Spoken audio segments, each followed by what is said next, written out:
Salam sejahtera, terima kasih karena bersama dengan saya di Nazilin Unity Channel. Lagi, ini bukti ekonomi Malaysia bertambah kukuh. Ini unjuran dari Bank Dunia. Pendedahan pada kali ini pastinya akan membuat walaun akan terjun longkang dan meroyan. Begitulah komen daripada netizen apabila makin hari semakin parti pembangkang tidak mempunyai modal lagi untuk menghentam kerajaan perpaduan Anwar Ibrahim dipimpin Anwar Ibrahim ini. Mereka sudah ketandusan modal politik sehingga mereka menggunakan modal-modal politik yang sudah tidak relevan dan tak boleh pakai. Antaranya, modal politik terkini yang dipakai ialah meminta supaya Menteri Besar Selangor diganti bagi menyelesaikan masalah banjir di Selangor.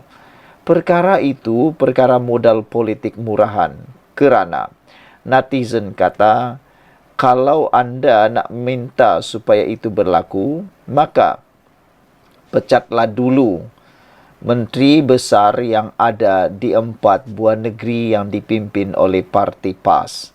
Kerana di negeri itu lebih kerap banjir dan lebih banyak perkara yang lebih teruk daripada menteri besar ataupun negeri di Selangor.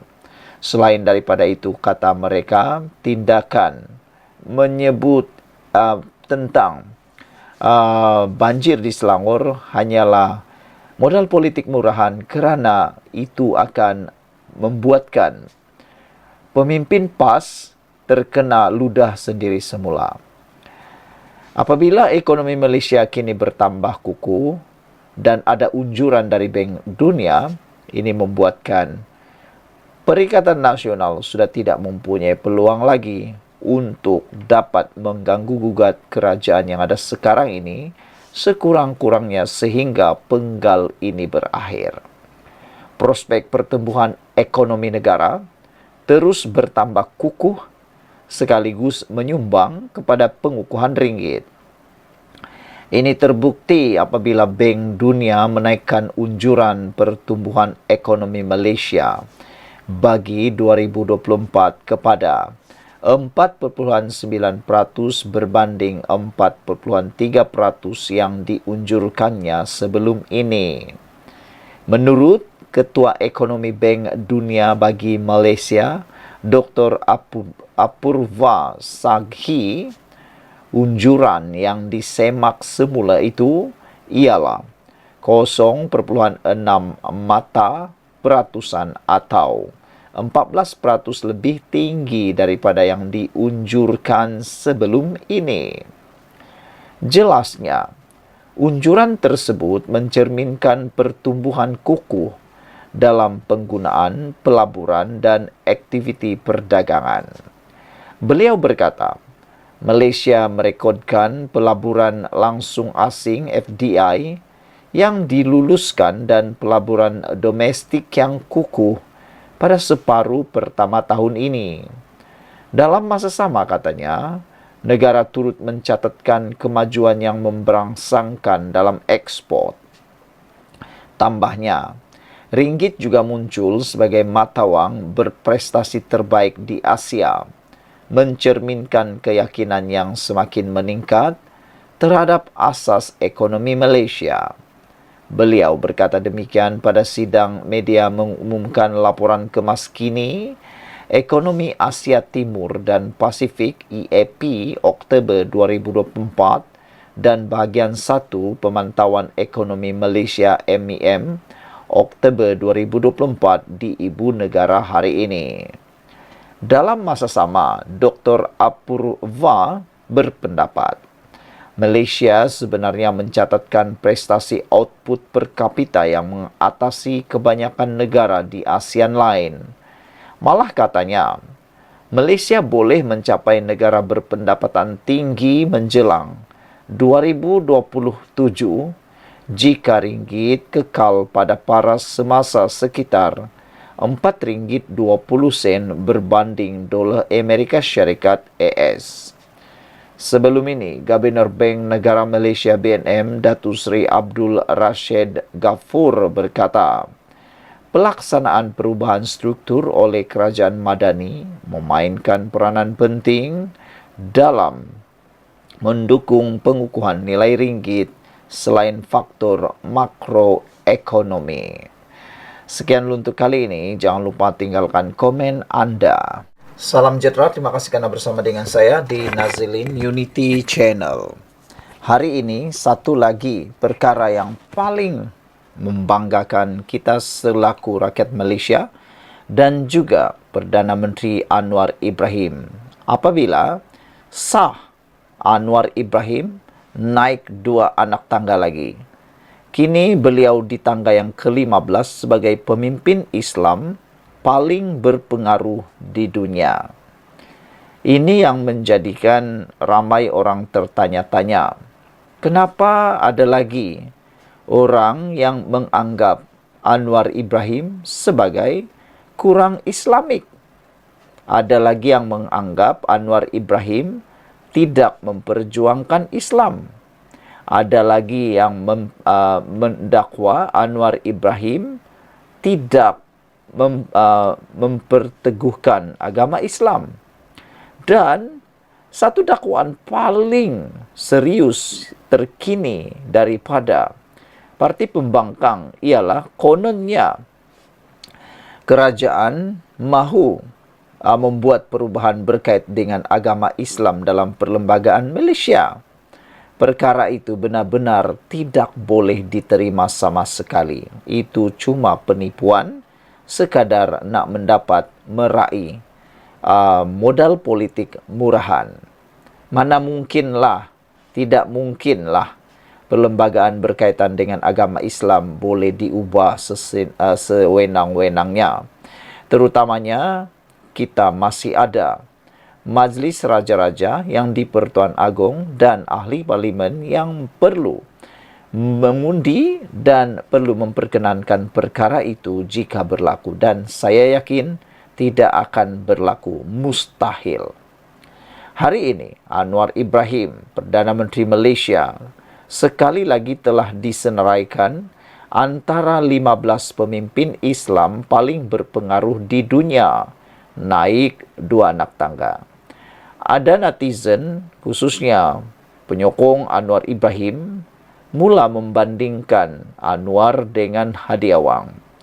Kata mereka, di mana kedudukan Hadi Awang? Hadi Awang, pemimpin PAS yang disebut sebagai pemimpin ulung itu, ditanya di kedudukan mana agak-agaknya. Ada juga yang bertanya, di mana kedudukan Muhyiddin Yassin dalam pemimpin Islam paling berpengaruh itu. Ada jugalah yang tertanya-tanya tentang pemimpin-pemimpin muda seperti Akmal Saleh. Perdana Menteri Anwar Ibrahim kini telah pun berada di tangga ke-15 sebagai pemimpin Islam paling berpengaruh di dunia.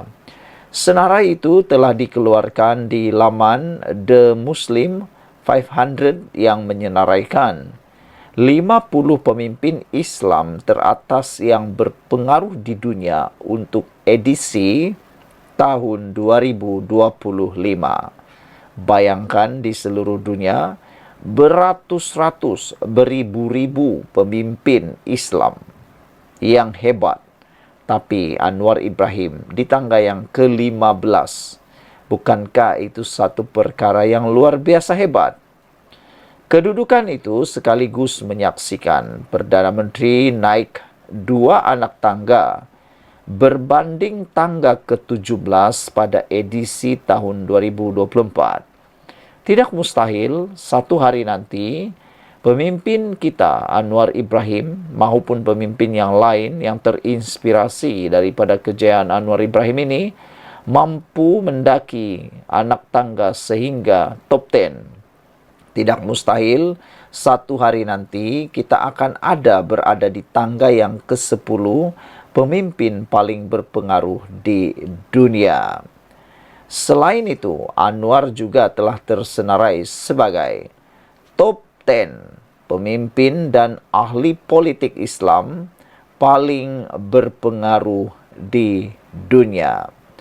rupa-rupanya orang yang nomor pertama, saya ingin bacakan mana yang kita boleh lihat di sini. Nomor pertama, orang yang paling berpengaruh Islam, pemimpin Islam paling berpengaruh dari segi pemimpin dan ahli politik. Nomor pertama ialah Raja Abdullah daripada Jordan. Di tempat yang kedua, Emir Sheikh Tamim bin Hamad Al Thani daripada Qatar. Di tangga yang ketiga, Grand Ayatollah Haji Said Ali daripada Iran, dan Raja Salman bin Muhammad bin Zayed daripada UAE. Nomor 6, Presiden Recep Tayyip daripada Turki, Raja Muhammad daripada Morocco, dan Crown Prince Muhammad bin Salman daripada Saudi Arabia. Dan kita sangat berbangga, Anwar Ibrahim satu-satunya Perdana Menteri di seluruh dunia yang disenaraikan sebagai orang paling berpengaruh daripada Malaysia di tangga yang ke-9. Manakala di tangga yang ke-10 ialah, buat masa ini, ialah Presiden Prabowo daripada Indonesia. Perdana Menteri ke-10 juga, Anwar Ibrahim, kini berada di tangga ke-9, jauh meninggalkan Presiden Indonesia Joko Widodo yang berada di tangga ke-23. Sebelum ini, pada edisi 2024, Joko Widodo berada di kedudukan ke-9 sebagai pemimpin dan ahli politik berpengaruh, manakala Anwar Ibrahim di kedudukan yang ke-11.